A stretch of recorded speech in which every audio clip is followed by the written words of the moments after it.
Hello and welcome to Previous Year Solutions YouTube channel. Today we are going to discuss remaining questions of UPSC CSET 2018 question paper. कुछ question हम already part 1 में discuss कर चुके हैं। अगर आपने वो वीडियो अभी तक नहीं देखी है तो लिंक डिस्क्रिप्शन बॉक्स में डाल रहा हूँ, वहाँ जाके आप वो वीडियो देख लीजिए। If pen is less than pencil, pencil is less than book and book is greater than cap, then which of the following is always true? Given है pen is less than pencil, pencil is less than book and book is greater than cap। इधर cap लिख देता हूँ और ये book। अभी देखो इन्होंने ना कैप और बुक के बीच में तो रिलेशनशिप दे दिया कि कैप क्या है, छोटी है बुक से, ठीक है। लेकिन कैप और क्या इन्होंने कैप और पेंसिल के बीच में कोई रिलेशनशिप दिया? कैप पेंसिल से छोटी भी हो सकती है और बड़ी भी हो सकती है, तो दोनों केसेस इधर आ गए। तो ये अनसर्टेन हो गया कि कैप के और अगर पेंसिल के बीच में कोई रिलेशनशिप पूछेगा ना तो हम उसको क्या बोलेंगे कि अनसर्टेन है, ठीक है। अभी यही केस ऐसे है पेन के साथ है। पेन और कैप के बीच में कोई रिलेशनशिप नहीं दिया हुआ है। कैप पेन से छोटी भी हो सकती है और कैप पेन से बड़ी भी हो सकती है। तो अगर हमसे पूछेगा पेन और कैप के बीच में कोई भी रिलेशनशिप पूछेगा तो अनसर्टेन हो जाएगा कि हम बता नहीं पाएंगे कि कैप पेन से छोटी है या बड़ी है। तो देखो जब भी अनसर्टेन होता है ना, अनसर्टेन, ठीक है, तो हम उसको रॉन्ग मानते हैं। हम इस रीजनिंग के इस तरह के क्वेश्चंस के अंदर वही अपना आंसर करेक्ट मानेंगे जो हमें डेफिनेटली पता हो। ठीक, डेफिनेटली मतलब वो हमें 100% हमारा श्योर हो जाए कि हाँ ये आंसर ये कैप पेंसिल से छोटी है या कैप पेंसिल से बड़ी है, इन दोनों में से एक हो जाए। लेकिन अगर हमें नहीं पता है तो हम उसको गलत मान लेंगे, वो अनसर्टेन वाला कंडीशन हो जाएगी, ठीक है। तो अभी ऑप्शन चेक कर लेते हैं। Pen is greater than cap, इसमें ग्रेटर देन पूछा है तो देखो पेन और कैप के बीच में रिलेशनशिप पूछा है, तो देखो आप बताइए, आप पेन और कैप के बीच में तो कोई रिलेशनशिप होगा नहीं क्योंकि क्वेश्चन में कुछ गिवन नहीं है, ठीक है। कैप पेन से छोटी भी हो सकती है और बड़ी भी हो सकती है, तो हम ये अनसर्टेनिटी वाली आ गई, तो ये रॉन्ग हो गया। Pen is less than book, pen is less than book, देखो पेन पेंसिल से छोटा है और पेंसिल बुक से छोटी है, तो ये सर्टेन हो गया क्योंकि हमें गिवन है। देखो एक चीज़ है वो दूसरी चीज़ से छोटी है और वो दूसरी चीज़ तीसरी चीज़ से छोटी है, तो पहले वाली तो सबसे छोटी हो जाएगी ना, तो ये हमारा ऑप्शन सर्टेन हो गया। ये हमारे जो क्वेश्चंस के अंदर कंडीशंस दी हुई थी वो हमारी डेफिनेटली ट्रू फॉलो करती है इस कंक्लूजन के लिए। तो ऑप्शन हमारा B is our right answer. लेकिन हम आगे सी और डी भी चेक कर लेते हैं एक बार। पेंसिल इक्वल्स टू कैप, देखो इस पूरे क्वेश्चन के अंदर कहीं भी इक्वल टू का साइन नहीं है, ठीक है। तो ये हम इसको ऐसे ही छोड़ देंगे या गलत कह देंगे, ठीक है। रीज़न ये है क्योंकि अगर वो साइन पूरे इक्वेशन में यूज़ ही नहीं हुआ है तो वो रिलेशनशिप इस्टेब्लिश हो ही नहीं पाएगा इन दो चीज़ों के बीच में। को हम तब कंसिडर कर सकते थे अगर ये यहाँ पे लेस देन और ग्रेटर देन के जगह या तो ग्रेटर देन इक्वल टू या फिर इक्वल टू साइन कहीं यूज़ हुआ होता हमारे ऊपर जो कि स्टेटमेंट दी हुई है उनमें, ठीक है। तो option C is also wrong. अभी ऑप्शन डी और देख लेते हैं। Pencil is greater than cap, देखो अभी पेंसिल और कैप के बीच में रिलेशनशिप पूछ लिया इन्होंने। पहले वाला पेन और कैप के बीच में था और ये पेंसिल और कैप के बीच में, तो ये भी तो अनसर्टेन है। कैप और पेंसिल के बीच में कोई डायरेक्ट रिलेशनशिप नहीं दिया हुआ। कैप पेंसिल से छोटी भी हो सकती है एंड कैप पेंसिल से बड़ी भी हो सकती है। तो जब हमारा कंडीशंस अनसर्टेन हो जाए तो हम उसको रॉन्ग रखेंगे। सिर्फ डेफिनेट के लिए ही हम अपना आंसर मतलब उसको सही मानेंगे। तो option B is our right answer. Consider the sequence given below, ये सीक्वेंस दी हुई है, ठीक है।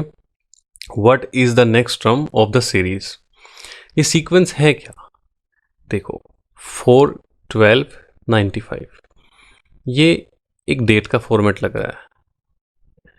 ये 4 दिसंबर 1995, ये 1 जनवरी 1996, ये 29 जनवरी 29 जनवरी 1996, ये 26 फरवरी 1996। तो आगे हमें क्या आएगा? आगे सिंपल है, कितने डेज का गैप है हम वो निकाल लेंगे। देखो 4 दिसंबर और 1995 और 1 जनवरी 1996 के अंदर 28 डेज का गैप है। अगर हम 4 दिसंबर में 28 डेज ऐड कर देंगे तो हमारी डेट हो जाएगी 1 जनवरी 1996। 1 जनवरी के अंदर हम 28 डेज, देखो ये तो सिंपल दिख रहा है आपको, 1 जनवरी में 28 डेज ऐड करेंगे तो क्या हो जाएगा 29 जनवरी। तो ये आगे आ गया, यही फॉर्मेट फॉलो हो रहा है सब के अंदर। अभी 29 जनवरी में हमने 28 ऐड किया तो 26 आ गया, देखो क्योंकि जनवरी के अंदर 31 डेज होते हैं, एक डेज यहाँ पे ऐड हो गया। अभी ऐड करके देखेंगे ना आप तो ये 26 फरवरी ही आएगा। अभी देखो फैब है, फैब के अंदर कभी कभी 28 दिन होते हैं और कभी 29 डेज। ये कब होते हैं ये तो हमें सबको पता है, जब लीप ईयर होता है तब एक डे ज़्यादा होता है हमारा फरवरी में, 29 डेज होते हैं। अब हमें चेक करना है कि 96 लीप ईयर है या नहीं। लीप ईयर कैसे चेक करते हैं, अगर जो हमारा ईयर है जैसे 1996 है ना, तो हम 19 को ड्रॉप कर सकते हैं, जो लास्ट के 2 लेटर्स हैं अगर वो हमारे 4 से डिविजिबल है तो वो लीप ईयर होगा। तो ये 4 से डिविजिबल है कंप्लीटली, तो ये 96 हमारा लीप ईयर है। तो अब ये यहाँ पे ध्यान रखना, बस इस क्वेश्चन के अंदर यही ट्रिक थी कि हम इसको लीप ईयर कंसिडर नहीं करेंगे और अपना आंसर रॉन्ग कर देंगे। तो देखो हमने लीप ईयर कंसिडर कर लिया है। अभी 26 फरवरी के अंदर हम 28 डेज ऐड करेंगे तो हमारा 25 मार्च आ जाएगा। ध्यान रखना इसमें फरवरी के अंदर हम 29 डेज काउंट करेंगे। यही इन्होंने कंफ्यूजन पैदा करने के लिए दिया हुआ था कि बच्चे देखेंगे नहीं कि 96 लीप ईयर है, डायरेक्ट 28 डेज ऐड करेंगे और अपना आंसर निकाल देंगे गलत। तो option B is our right answer. A solid cube of 3 centimeter side painted on all its faces is cut up into small cubes of 1 centimeter side. How many of the small cubes will have exactly 2 painted faces? इसमें क्या मैं cube बनाता हूँ, ये मेरा cube बन गया। अब इसकी साइड दी हुई है मुझे 3 सेंटीमीटर।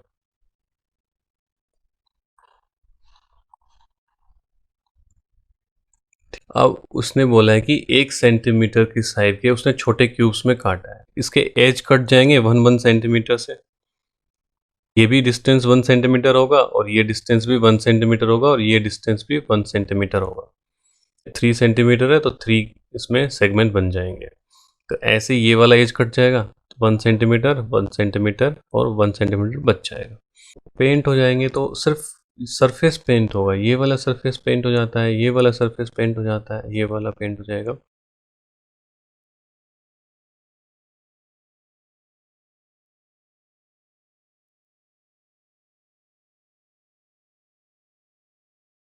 ये मैंने क्यूब को छोटे 1 सेंटीमीटर के छोटे क्यूब्स में डिवाइड कर दिया है। अभी देखो जो एज के ऊपर क्यूब बने हुए हैं, कितने क्यूब बने हुए हैं, एक ये क्यूब बना हुआ है, ये क्यूब बनेगा पूरा। देखो 3D डायग्राम है, ऐसे मत कर देना कि ये क्यूब बन गया ये क्यूब बन गया, ऐसे नहीं होता है, ये पूरा ही एक क्यूब है। ठीक है, दूसरा क्यूब मैं इसको नंबर दे देता हूँ, एक क्यूब, दूसरा क्यूब ये बन गया, तीसरा ये बन गया, 3 क्यूब बन रहे हैं एक एज पे। अभी ध्यान दो, जो ये वाला क्यूब है, क्यूब नंबर 3, इसके कितने फेसेस पेंट हुए हैं, एक तो ऊपर से पेंट हुआ है ये वाला, और दूसरा इधर से पेंट हुआ है, और तीसरा इस साइड से पेंट हुआ है। क्यूब नंबर 3 की 3 साइड पेंटेड हो गई है, ये तो हमें चाहिए नहीं, हमें चाहिए एग्जैक्टली 2 फेसेस पेंटेड, ना 2 से कम ना 2 से ज़्यादा, एग्जैक्ट 2।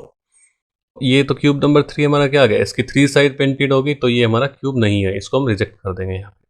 अभी क्यूब नंबर 1 पे देखते हैं। क्यूब नंबर 1 और 3 ऑलमोस्ट सेम है क्योंकि ये कॉर्नर पे है, ऊपर वाला साइड पेंटेड हो जाएगी, ये वाली साइड पेंटेड हो जाएगी और ये इधर वाली साइड भी पेंटेड हो जाएगी। ठीक है, ये दिख नहीं रही है, 3D डायग्राम है इसलिए, तो क्यूब नंबर 1 भी हमारा नहीं होगा। अब क्यूब नंबर 2 देखते हैं। क्यूब नंबर 2 के अंदर सिर्फ 2 ही साइड विजिबल है आउट बाहर। ठीक है, एक तो ये वाला फेस और एक ये वाला फेस। जो हमारा एक एज है, इसके ऊपर मुझे एक क्यूब ऐसा मिल रहा है जिसकी 2 फेसेस पेंटेड है। क्यूब के कितने एजेस हैं, क्यूब के 12 एजेस होते हैं, एक एज पे मुझे एक क्यूब ऐसा मिल रहा है जो जिसकी 2 साइड पेंटेड है, और टोटल एज कितने होते हैं क्यूब में 12, तो 12 मल्टीप्लाई बाय 1 1, तो 12 क्यूब हमें मिल जाएंगे जिसके 2 साइडेड पेंटेड होंगी। तो option A is our right answer. If x is between -3 and -1 and y is between -1 and 1, then x square minus y square is in between which of the following। देखो option दी हुई है, ठीक है, जो expression दिया हुआ है ना एक्स स्क्र माइनस 1, इसकी वैल्यू किस किस नंबर के बीच में वेरी करेगी, लाई करेगी, ठीक। तो ये हमें निकालना है। तो इसको कैसे अप्रोच करेंगे, देखो x की वैल्यू क्या दी हुई है, x हमारा कहाँ से कहाँ तक है, -3 to -1। देखो ये इंटीजर दिए हुए हैं, लेकिन इसकी जो बीच की वैल्यू होगी ना वो इंटीजर भी, इंटीजर हो या ना हो ये श्योर नहीं है। अगर मैं x की वैल्यू 2.7 लेता हूँ तो वो भी मेरी सही होगी, -2.7, क्योंकि ये -1 और -3 के बीच में लाई करती है। ज़रूरी नहीं है कि हम सिर्फ 2 ही लेंगे, इनके बीच में एक 2 ही आता है तो नहीं, ये डेसिमल में भी आ सकती है। तो इसी वजह से हमें सोल्व करना पड़ेगा पूरा। तो y की वैल्यू किस में दी हुई है, क्या रेंज दी हुई है, -1 से लेके 1 तक। सिर्फ 2 ही चीज़ें दी हुई है जो हमसे एक्सप्रेशन पूछा है, उसके अंदर x और y ही दिया हुआ है, इसके अलावा कोई और वेरिएबल नहीं है।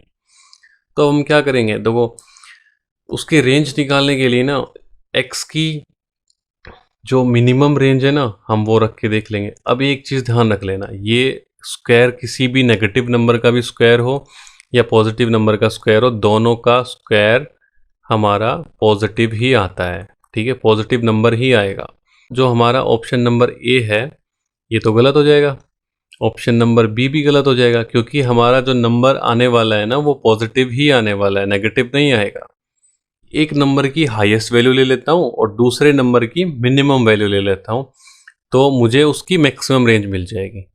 देखो अभी कैसे करेंगे, अभी y है, y की मैं मिनिमम वैल्यू लेता हूँ, मिनिमम y की वैल्यू क्या आ गई, -1 और 1 के बीच में मिनिमम होता है, ठीक है, मिनिमम तो -1 है, अगर हम -1 का स्क्वायर करेंगे ना तो वो मैक्सिमम हो जाता है, तो 1 ही हो जाएगा, क्योंकि यहाँ पे स्क्वायर दिया हुआ है ना y का, तो हम मिनिमम भी लेंगे ना तो -1, तो वो 1 ही हो जाएगा।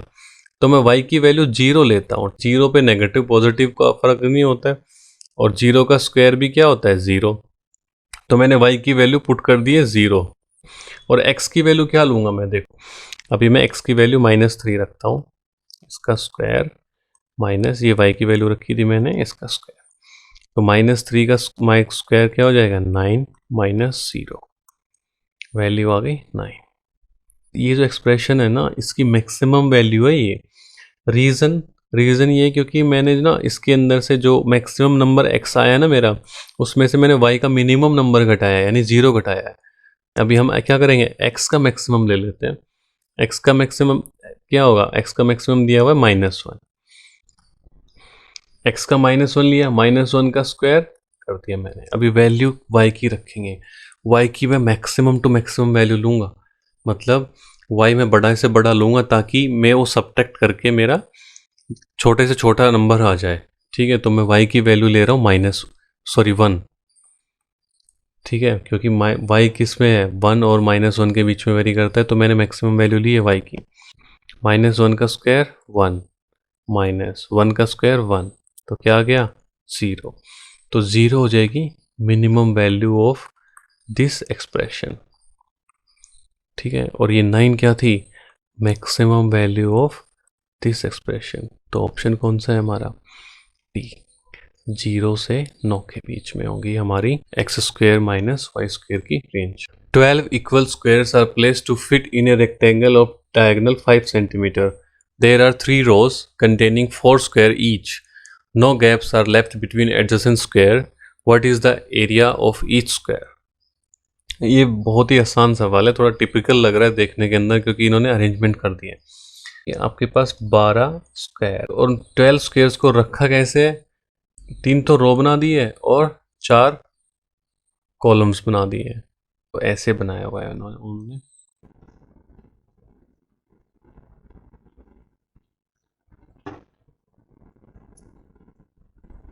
तीन तो रो है हमारी और एक रो के अंदर 4 स्क्वायर रखे हुए हैं, ठीक है, तो ये क्या बन गया, एक रेक्टेंगल बन गया, ये रेक्टेंगल बन गया 3:4 का रेक्टेंगल रेशियो का। ठीक है, साइड चाहे कुछ भी हो फिर इसकी रेक्टेंगल की, तो रेशियो तो हमारा 3:4 ही आना है। इसके अलावा हमें दिया हुआ है कि जो रेक्टेंगल बना है इसका डायगोनल है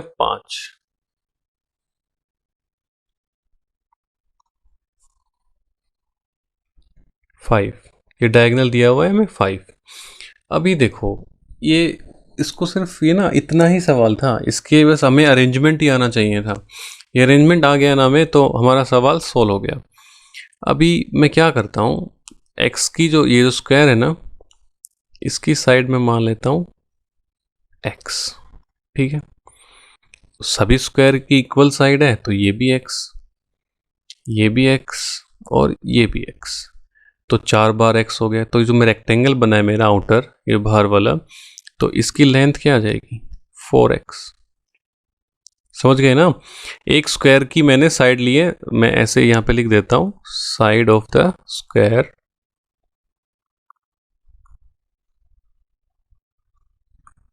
इक्वल्स टू एक्स। और स्क्वायर की दोनों साइडें बराबर होती हैं तो ये वाली साइड भी क्या आ जाएगी x, और ये भी x और ये भी x, क्योंकि स्क्वायर है तीनों उनकी साइड्स इक्वल है। तो इसकी विड्थ क्या आ गई रेक्टेंगल की 3x। ठीक है, अभी हम सभी को पता है पाइथागोरस थ्योरम का, पाइथागोरस थ्योरम क्या कहती है, हाइपोटेनियस का स्क्वायर इक्वल्स टू बेस का स्क्वायर प्लस परपेंडिकुलर का स्क्वायर। सो ये मेरी एक पूरी राइट एंगल ट्रायंगल बनी हुई है। हाइपोटेनियस क्या है मेरा 5 का square equals to base, base क्या है 4x का स्क्वायर प्लस और परपेंडिकुलर 3x इसका स्क्वायर। ये आ गया यहाँ पे 25 equals to 16x square plus 9x square. तो 9x स्क्वायर और 16x स्क्वायर क्या हो गया 25x स्क्वायर। ठीक है, 25x square 25 equals to 25x square. 25 से 25 x square equals to 1, so x equals to 1। X square को जब हम खोलते हैं ना, एक्सप्रेशन को हम ओपन करते हैं तो वो प्लस माइनस आता है, प्लस माइनस। देखो स्क्वायर की साइड कभी माइनस नहीं हो सकती, तो इसलिए हम सिर्फ प्लस के साथ जाएंगे। तो मेरे स्क्वायर की साइड आ गई, एक्स की वैल्यू आ गई 1। तो स्क्वायर का एरिया क्या होता है साइड का स्क्वायर, तो एक्स स्क्वायर क्या हो जाएगा मेरा एरिया, तो 1 का स्क्वायर क्या हो जाएगा 1, तो मेरा स्क्वायर का एरिया आ जाएगा 1 स्क्वायर यूनिट्स, सॉरी सेंटीमीटर दिया हुआ था, square centimetre. Option number C. If LSJXVC is the code for Mumbai and the code for Delhi is, ये हमें निकालना है। ऑप्शंस दिए हुए हैं 4। ठीक है, तो देखते हैं मुंबई में क्या कोडिंग की हुई है इन्होंने, MUMPAI। ओके, इसकी कोडिंग है LSJXVC। ओके, एम से हम एक स्टेप पीछे जाएंगे तो हमारा एल आ जाएगा। ठीक है, एल से जस्ट पहले एक स्टेप पहले हमारा एल आता है। मैं नेगेटिव साइन इसलिए लगा रहा हूँ ताकि हम पीछे जा रहे हैं, पीछे वाला स्टेप। ओके, अभी यू है, यू और एस के बीच में कितने का गैप है 2 का गैप है, और वो यू पीछे जा रहा है, मतलब कि यू एस यू से पहले आता है, दो स्टेप। एम से हम 3 स्टेप पीछे जाएंगे तो जे आ जाएगा। बी से हम एक्स कैसे लेके आएंगे, हमें 4 स्टेप पीछे जाना पड़ेगा। ए से वी जाने के लिए हमें 5 स्टेप पीछे जाना पड़ेगा। आई से सी जाने के लिए हमें 6 स्टेप पीछे जाना पड़ेगा। ये कोड लगा हुआ है इसमें। ऐसे ही हम दिल्ली का देखते हैं, TELHI, दिल्ली का क्या कोड बनेगा। देखो जो कोडिंग ऊपर वाले नंबर में हुई है ना, सेम कोडिंग ही इसमें होगी, सेम उसी तरीके से उसी पैटर्न पे। तो पहले वाला लेटर 1 स्टेप पीछे, दूसरे वाला 2 स्टेप, तीसरे वाला 3 स्टेप, चौथे वाला 4 स्टेप, पांचवे वाला 5 स्टेप पीछे। ठीक है, तो डी का 1 स्टेप पीछे करेंगे सी, ई का 2 स्टेप पीछे अगेन सी, और ये है एल, यहाँ पे एल का 3 स्टेप पीछे ये आई। ठीक है, और एच का 4 स्टेप पीछे ये हो जाएगा डी। तो आगे वाले हमने करने की जरूरत नहीं है, आपकी 5 सेकंड बच जाएंगी क्योंकि ऑप्शन ए ही है जिसके अंदर CCID दिया हुआ है। Next question, consider the following 3 dimensional figure, how many triangles does the above figure have. इस डायग्राम में कैसे निकालेंगे हम कि कितनी ट्रायंगल बनेगी। 2 तरीके की लाइन बनी हुई है, एक डॉटेड है और दूसरी सॉलिड। जो डॉटेड लाइन है वो पीछे का एरिया है, सॉलिड लाइन ये फ्रंट वाला एरिया है। फ्रंट वाला एरिया एक बार बना लेता हूं।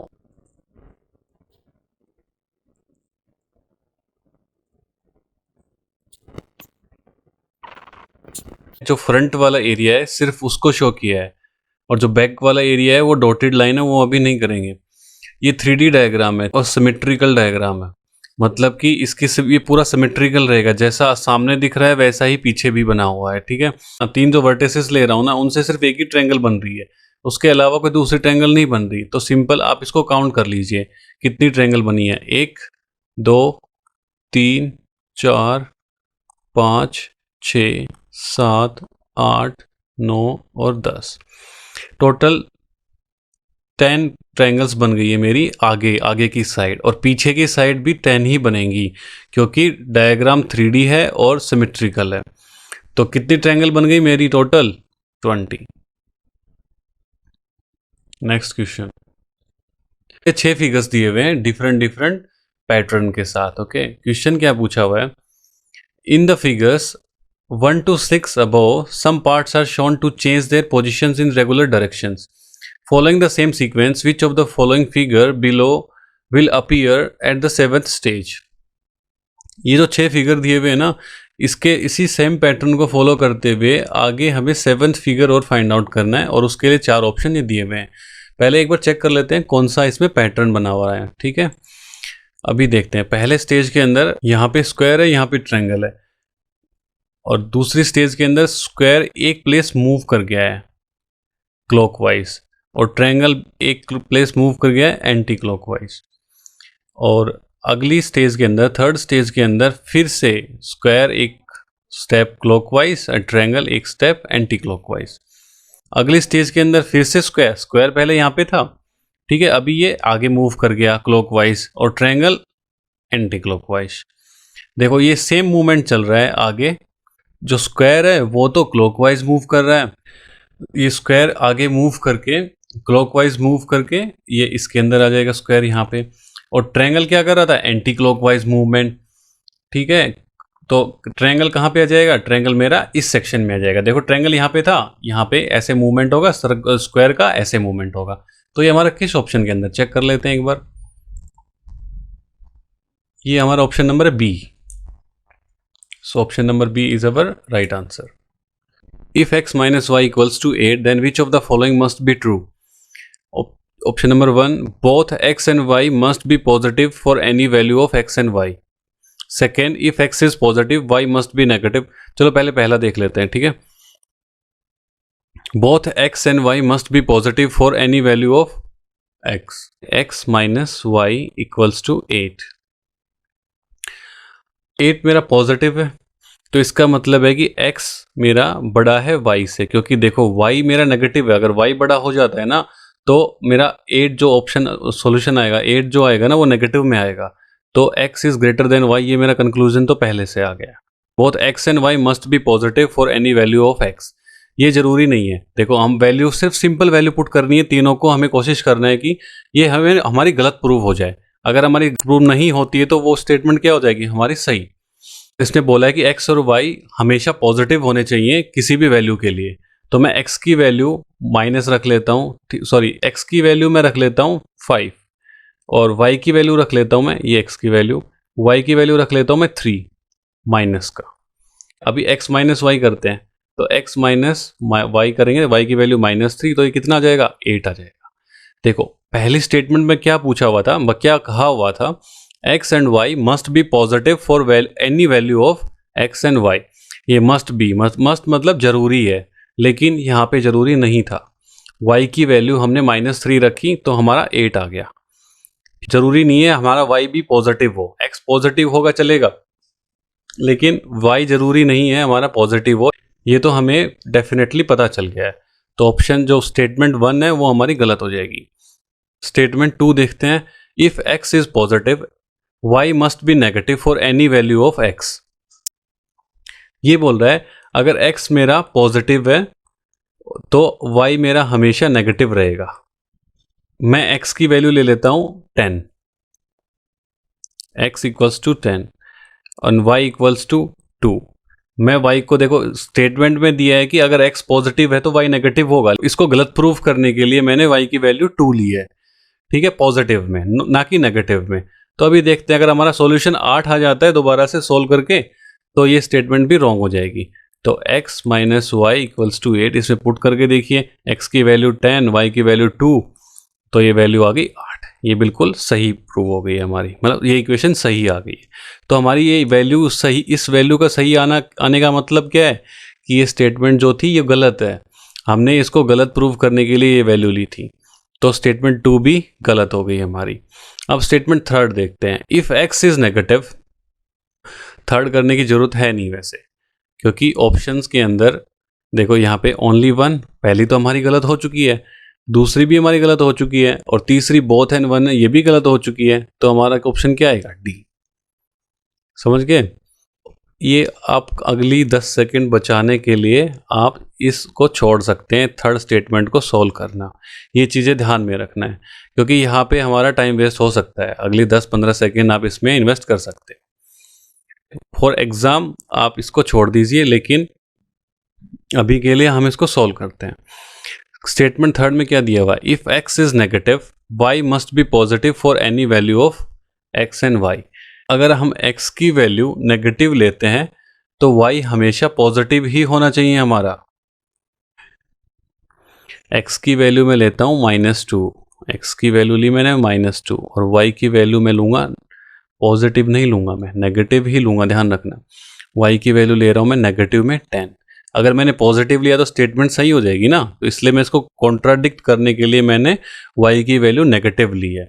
अभी इसको देखते हैं सॉल्व करके। x माइनस वाई की वैल्यू क्या आती है? x की वैल्यू -2 माइनस y की वैल्यू -10 इक्वल्स टू, सो ये क्या हो जाएगा? -2 + 10, इसका आ जाएगा 8। सो ये भी हमारी सही निकल गई। तो ये सही निकल गई, तो ये हमारी ये स्टेटमेंट क्या हो गई? गलत। थर्ड स्टेटमेंट भी गलत हो गई। तो option D is our right answer. इन तीनों में से कोई भी नहीं। Thanks for watching. This is the end of this video. See you in next video.